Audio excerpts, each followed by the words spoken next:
Good morning. সকাল সকাল যাচ্ছি বাজারে। শুধু যে ভিডিও বানাই আর খালি সোশ্যাল মিডিয়া অ্যাক্টিভ থাকি সেটা কিন্তু নয়। আমি কিন্তু বাজারও করি, নিজে নিজে রান্নাও করি, নিজে নিজে বাজারও করি। সবই কিন্তু নিজের হাতেই করতে হয়। এই যে বাজারের ব্যাগ, ওই আমার শাশুড়ি মা রাস্তায় এখন পায়চারি মারছে। চলো বাজার থেকে আসি। সকাল সকাল বাজারে যেতে কার না ভালো লাগে, আমার তো ভীষণ ভালো লাগে। এই টাটকা টাটকা সবজিগুলো যখন দেখি না তখন মনে হয় কাঁচাই খেয়ে নিই। যাই হোক, সবজি কিনে নিয়ে মাছের দোকানে চলে এসেছি। কিছুটা মাছ কিনেছি। আমি আগের দিনও বাজারে এসেছিলাম দিদির সাথে, বাজার করে নিয়ে গেছি। কিছু কিছু জিনিস ভুলে গেছিলাম, আর মাছ টাছগুলো কিনেছিল না সেগুলোই কিনতে চলে এসেছি।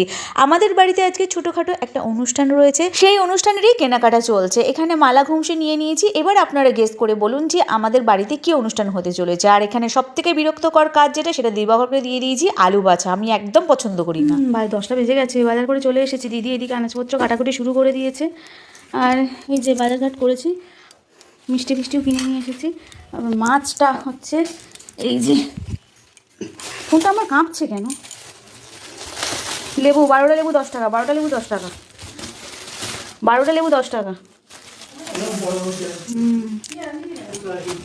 দিদি গো, একটা জিনিস নিয়ে ফেলেছি, ঝামেলার জিনিস। সেটা হচ্ছে চুনো মাছ। এত কম দাম চুনো মাছ, আমি তো অল্প করে নিলাম। 10 টাকা শ। 10 টাকা শ চুনো মাছ কম দাম ভেবে আমি নিয়ে নিলাম। দিদি বলছে তোমার কাছ থেকে বেশি নিয়েছে। শুনে মনটা খারাপ হয়ে গেল, কারণ বাজারে ভেবেছিলাম বাহ কম দামে মাছ পেয়েছি, এটাই ভেবে ভেবে আসছিলাম। তো দিদি বললো যে না, তোমার কাছ থেকে বেশি নিয়েছে। যাই হোক, চুনো মাছ তো সবসময় পাওয়া যায় না, আর খেতে তো ভালো লাগে। আর এখানে 2টো গোটা মাছ নিয়েছি, কারণ গোটা মাছটা আজকের আমাদের লাগবে, সেই জন্য মাছটা কাটা হয়নি। একটু পেটে কেটে নাড়ি ভুড়িগুলো বার করা রয়েছে। আর এখানে চিংড়ি মাছ নিয়েছি, ওখানে কাটাপোনা মাছ নিয়েছি। অনুষ্ঠান কি অনুষ্ঠান? এই যে আজকের আমাদের বাড়িতে ছোট্ট করে একটা স্বাদের অনুষ্ঠান ছিল। আর এই পুচকিটার হচ্ছে আজকের স্বাদ দিলাম আমি। ও হচ্ছে আমার জায়ের মেয়ে, আমার বড় জায়ের মেয়ে। আগের বছরে ওর বিয়েতে খুব মজা করেছিলাম, এই বছরে আমি ওকে স্বাদ দিলাম। এই প্রথম আমি কাউকে স্বাদ দিচ্ছি। যাই হোক, সকালবেলা আশীর্বাদ করে ওকে ওরকম মিষ্টি দিয়ে ওকে বললাম তুই এটা খা। তারপরে আমি রান্নাবান্নার কাজে চলে গেছিলাম। রান্না তো আমাকে একাকেই করতে হবে, কারণ আর কেউ রান্না করতে পারবে না বাড়িতে।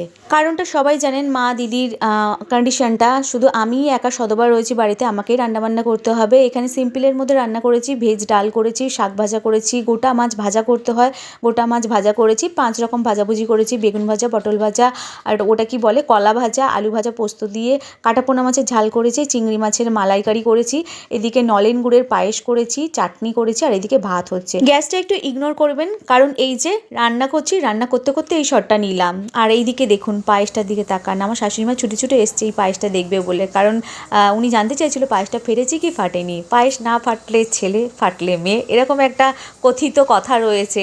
তো ওটাই দেখতে এসেছিল।